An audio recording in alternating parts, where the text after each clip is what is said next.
तो वो कहते हैं कि कर्म के उदय से अथवा कर्म के निमित्त से जो जो भाव होते हैं उन भावों को नैमित्तिक भाव कहते हैं। लेकिन कुछ भाव ऐसे भी हैं कि जिनमें कर्म का न सद्भाव निमित्त है न अभाव निमित्त है, उन भावों को पारणामिक भाव कहते हैं। ये शक्तियाँ उन पारणामिक भाव रूप ही हैं। जैसे अपन कहते हैं कि हमें मति ज्ञान और श्रुति ज्ञान है, तो ये मति ज्ञान नावरण कर्म के 6 उपशम से है। हमें उपशम सम्य दर्शन है, तो ये कर्म के दर्शन मोहिनी कर्म के उपशम से है। 6 कहते हैं कि देखो ये तो सद्भाव रूप हो गई, लेकिन हमको केवल ज्ञान तो कहते हैं वो किस कर्म के उदय से है। कहने कोई कर्म का उदय नहीं है इसमें, तो किस कर्म के 6 उपशम से है? तो किसी कर्म का 6 उपशम नहीं है। तो क्या है कि कर्म का क्षय है, तो क्षय तो अभाव को बोलते हैं। तो कर्म का अभाव निमित्त है, क्षय निमित्त माने अभाव निमित्त है। तो सीधी सच्ची बात क्यों नहीं कहते हो कि इसमें निमित्त का अभाव है? आप कहते हैं निमित्त का, कर्म रूप निमित्त का क्षय निमित्त है, तो क्षय माने तो अभाव होता है, ख्याल में ना। तो फिर ये तो कर्म के अभाव से हुआ, तो कहते कर्म का अभाव तो पारणामिक भाव होता है। तो इन दोनों बातों को अलग अलग ऐसे समझें कि कर्म पहले था और फिर उसका अभाव हुआ, इसको बोलते हैं क्षय।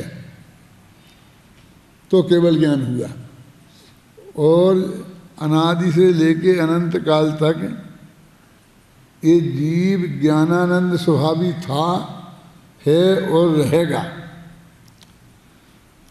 और किसी कर्म के उदय क्षय उपशम की वजह से वो ज्ञानानंद स्वभावी नहीं है।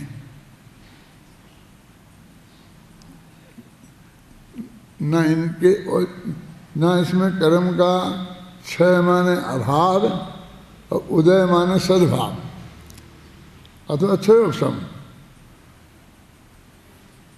तो कहते जिसमें कर्म का निमित्त किसी भी पना ना हो, ऐसा जो भाव आत्मा में है, उन सब भावों को पारणामिक भाव कहते हैं।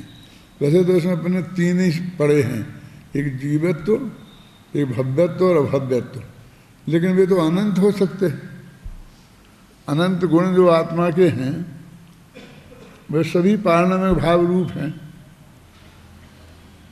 अनंत धर्म युगल हैं, वे भी पारणामिक भाव रूप हैं। जो स्वभाव हैं वे भी पारणामिक भाव रूप हैं। और इन तीनों को मिलकर के शक्तियाँ कहते हैं, तो वे शक्तियाँ भी भाव रूप हैं। तो उनमें कोई कर्म का कोई भी योगदान नहीं है। इसको ऐसा समझें कि आत्मा निर्विकारी है और आत्मा अविकारी है। तो निर्विकारी तो कर्म के क्षय से होता है, और अविकारी किसी कर्म के क्षय उपशम से नहीं होता। उससे उसका कर्म का कोई लेना ही देना नहीं है। जो निर्विकारी तो पहले विकार था और अब विकार नष्ट हो गया, उसको बोलते हैं। और अविकारी माने जिसमें विकार नाम की चीज़ कभी थी ही नहीं, होती ही नहीं है, हो ही नहीं सकती है, उसका नाम है अविकारी। तो सिद्ध भगवान को वास्तव में तो निर्विकारी कहा जाता है, और कहीं अविकारी कहा हो तो उसके वो जो त्रैकालिक स्वभाव है वो उसकी तरफ से कहा जा रहा है, ऐसा समझना चाहिए। तो ये जो 47 शक्तियाँ हैं ये पारणामिक भाव रूप हैं। तो इन 47 में जो 3 प्रकार के पारणामिक भाव बताए हैं, जीवत्व, भव्यत्व और अभव्यत्व, इसमें जीवत्व तो लिया है पहली शक्ति के रूप में, और भव्यत्व और अभव्यत्व लिया ही नहीं। यानी जब वो पारणामिक भाव तो गिनाए हैं ना, और पारणामिक भाव रूप होती है तो उन्हें गिनाना चाहिए। तो वो कहते हैं कि हमने अनंत में से 47 चुनी, तो 47 के चुनने का कोई आधार तो होना चाहिए कि नहीं। जैसे अपने 175 विद्यार्थी हैं, तो हम कहते हैं हमें 5 विद्यार्थियों को चुनना है किसी काम के लिए। तो चुनने के लिए ऐसे ही तो नहीं कह देंगे चलो जी 5 बच्चे आ जाओ। कोई हम आधार बनाते हैं और आधार से चुनते हैं, तो किसी को कोई ऑब्जेक्शन नहीं होता। जैसे कहा भाई एक एक क्लास से एक एक विद्यार्थी ले लो, अपने यहाँ 5 क्लासें हैं तो एक एक क्लास से एक एक ले लो, तो एक तो ये आधार बना। अब एक क्लास में से जिसमें 50 हैं उसमें एक कैसे लें, तो वहाँ भी हम कोई ना कोई आधार चुनते हैं कि हमें जिस काम के लिए चाहिए वो उस काम के योग्य है या नहीं है ना।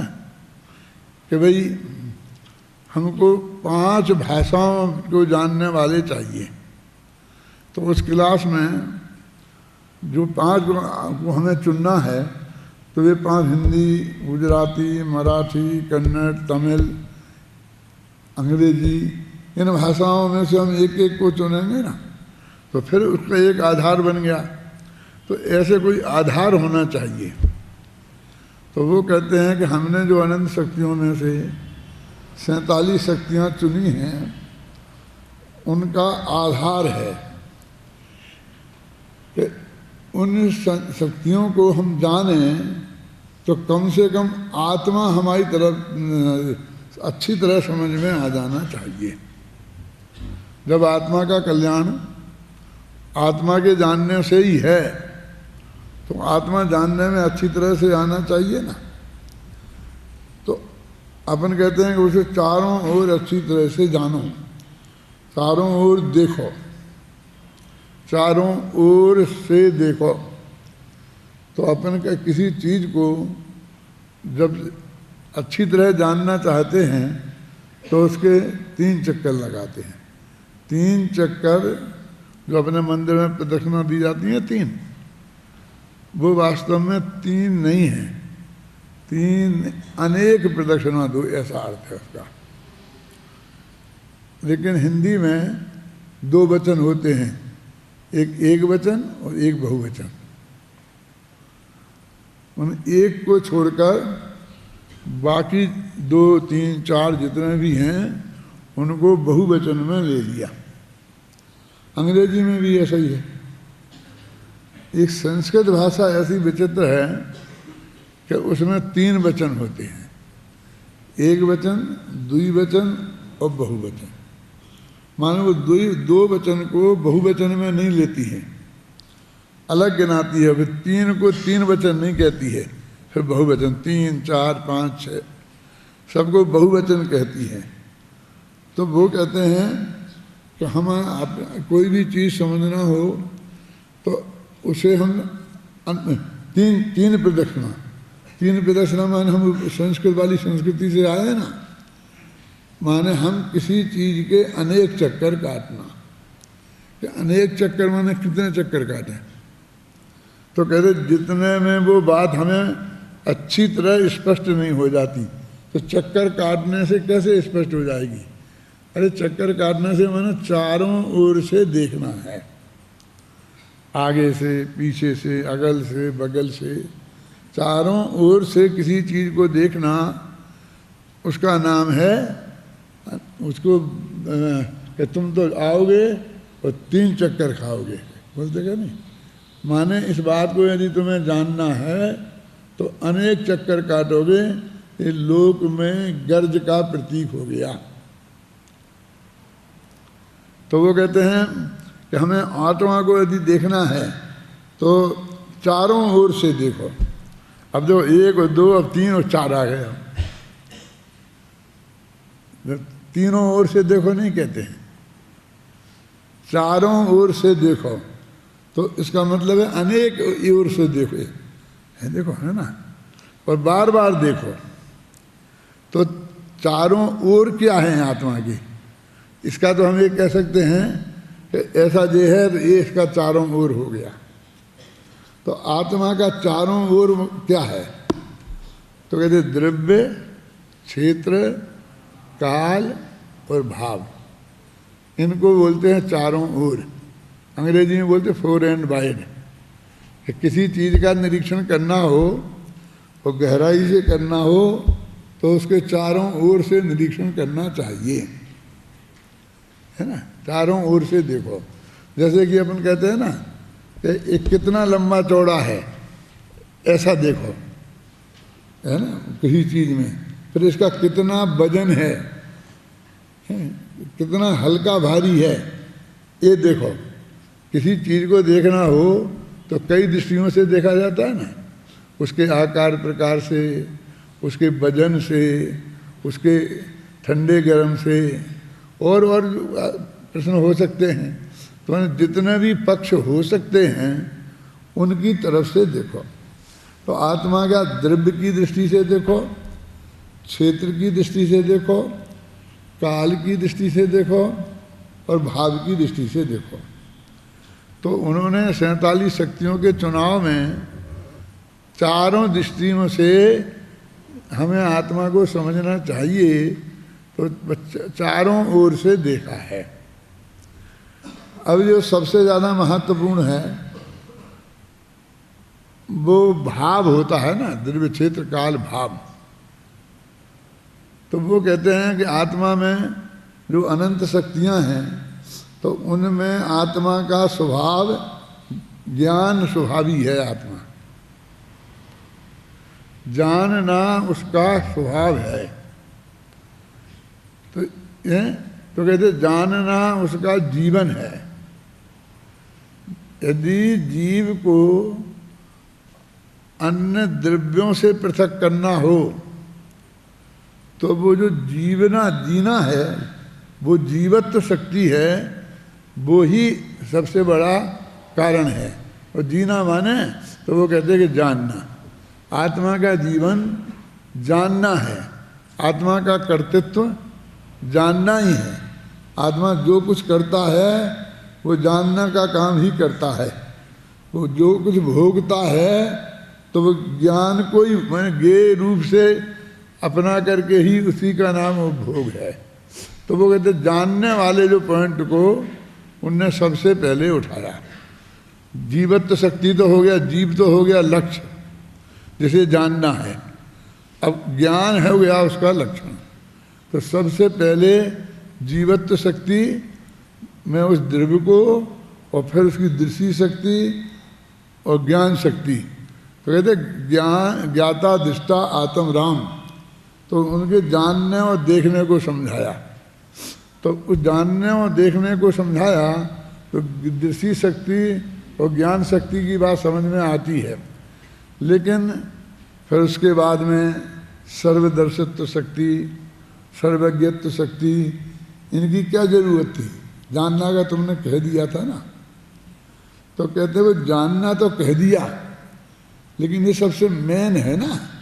ये जानना जीव का लक्षण है, इससे जीव की पहचान होगी। तो जो पहचान का कारण है उसको अच्छी तरह से तो जानना चाहिए ना। उसमें तो कोई शंका सुबह नहीं रह जाना चाहिए। उसमें यदि कोई शंका रह जाती है तो फिर वो काम बनेगा नहीं। तो कहते जानता है तो किसको जानता है?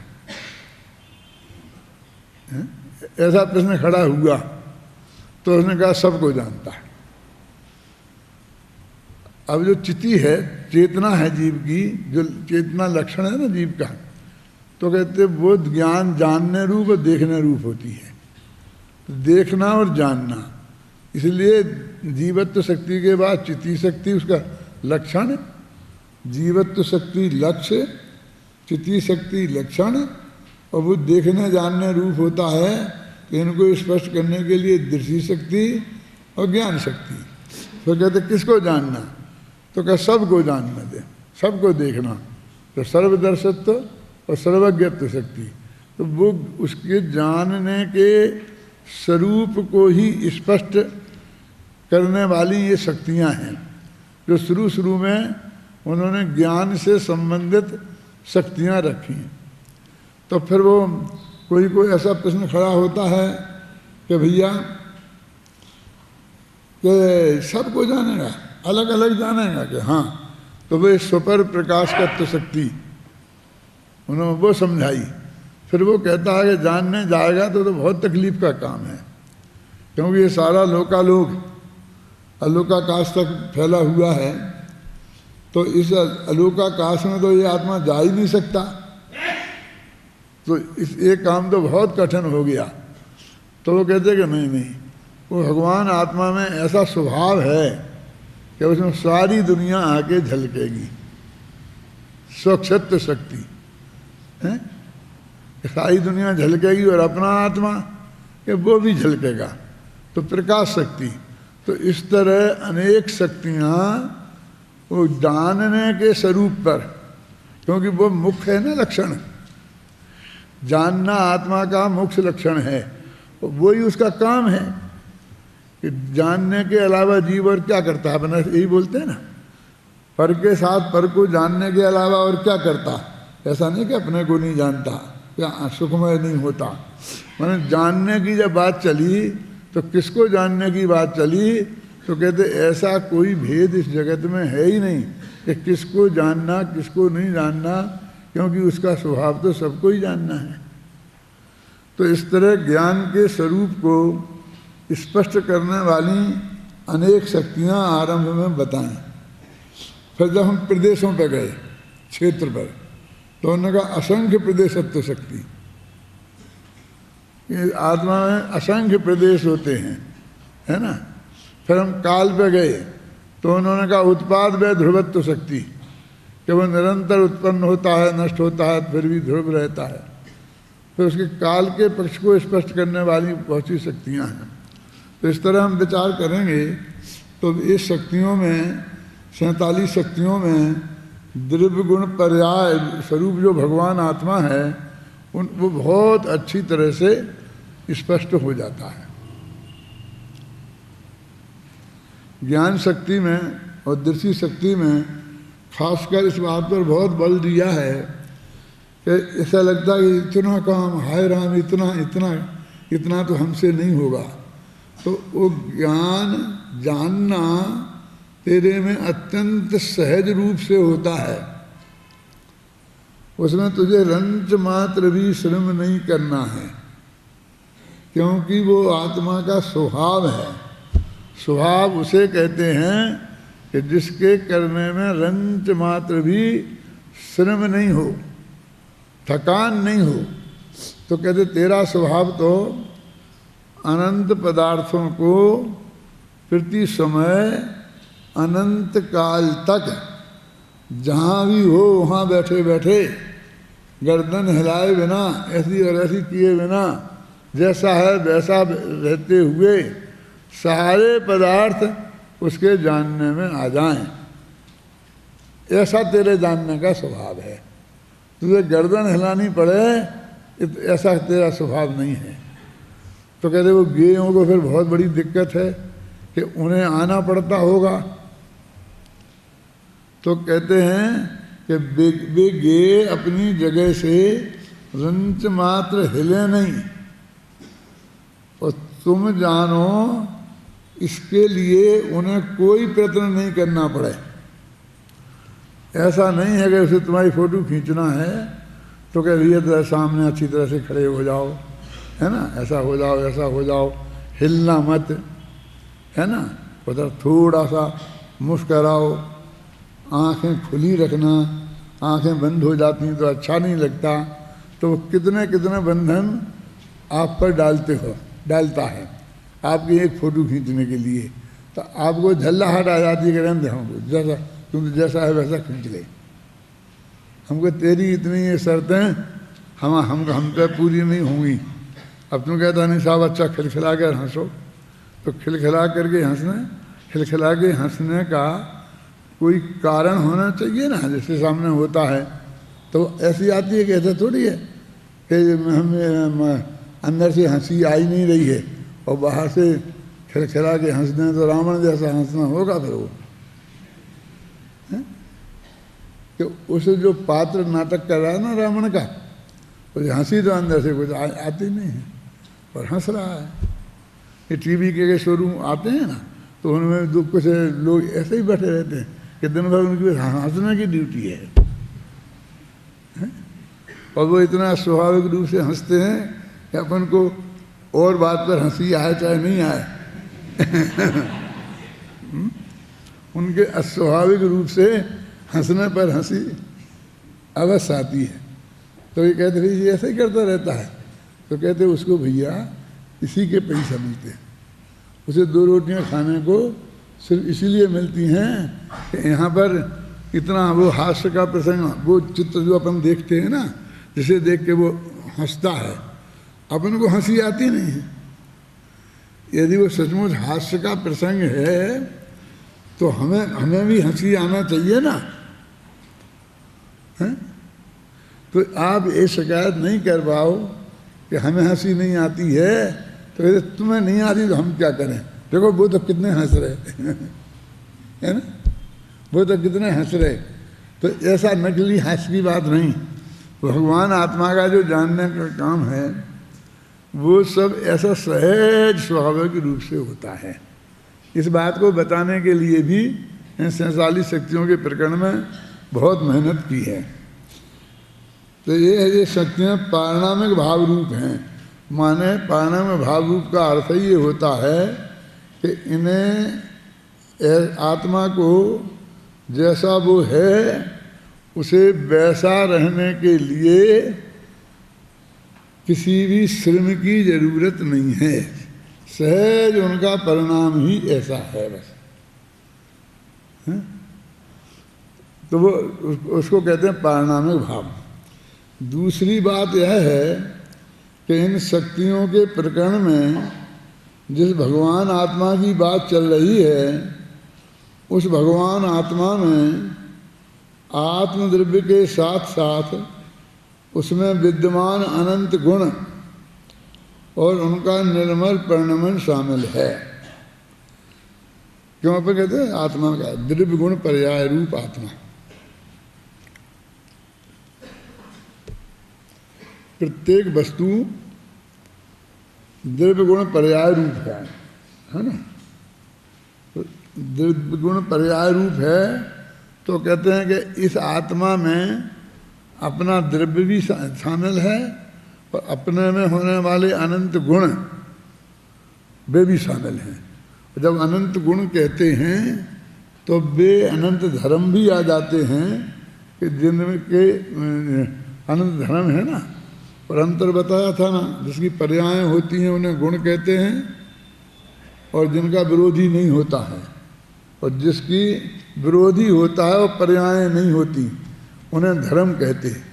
तो ऐसे गुण कि जिनकी पर्याय नहीं होती और जिनके विरोधी एक धर्म अवश्य होता है, ऐसे गुणों को धर्म कहते हैं।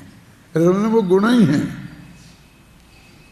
तो कुछ चीज़ें ऐसी होती हैं कि जिनका परिणाम भी नहीं होता, पर्याय भी नहीं होती और कोई विरोधी भी नहीं होता, तो उन गुणों को स्वभाव कहते हैं।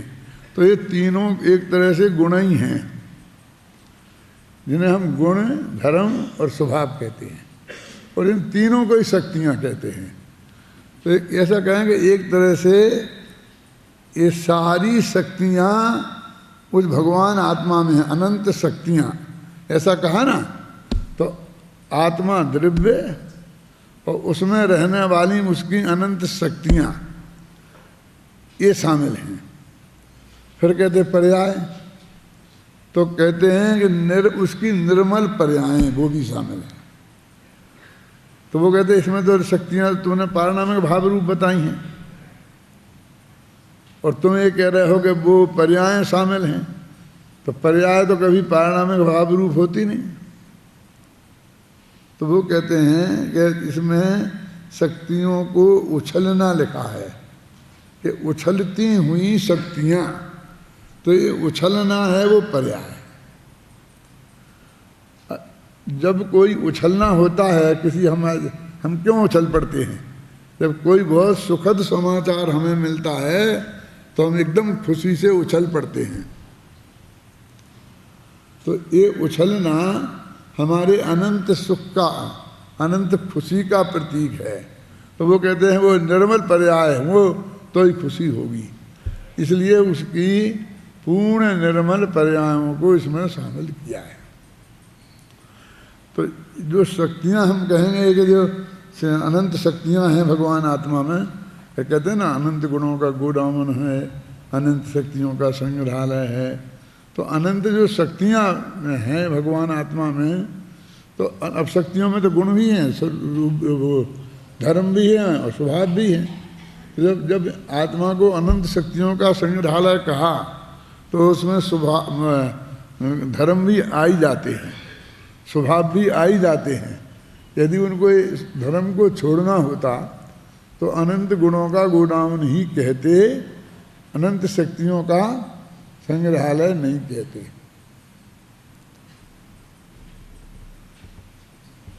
तो वो उछलती हुई पर्याय, तो किसी ने कहा कि जब पर्याय को शामिल किया तो आप विकारी पर्याय को कैसे छोड़ सकते हैं? पर्याय पर्याय तो दोनों एक ही सी हैं, चाहे अविकारी हों चाहे विकारी हों। तो उन्होंने कहा कि उछलना शब्द में का प्रयोग किया है, इससे लगता है कि आचार्य देव की मनसा निर्मल परिणमन से है, विकारी परिणमन से नहीं है। अभी एक बहुत बड़ी समस्या ये है कि अपन ने दृष्टि के विषय के बारे में बहुत चर्चा आती है। ध्यान का ध्येय भी वही है, परम शुद्ध निश्चय नय का वही वो है, और वो उसी में हमें अपनापन स्थापित करना है तो सम्यक दर्शन होगा। उसी को निज रूप जानना है तब सम्यक ज्ञान होगा, और उसी का ध्यान करना है तब सम्यक चारित्र होगा। तो उस भगवान आत्मा में वो कैसा है? तो वो इन अनंत शक्तियों स्वरूप है ना, तो फिर वो उसमें पर्याय शामिल नहीं है, ये कैसे आप कह सकते हो? उसमें तो पर्याय शामिल हो गई फिर, तो उस बात से बहुत टकराती है। जब इसमें कहते हैं कि शक्तियों में के वर्णन में उछलना भी शामिल है, निर्मल पर्याय शामिल है, तो फिर वो दृष्टि का विषय नहीं रह जाता।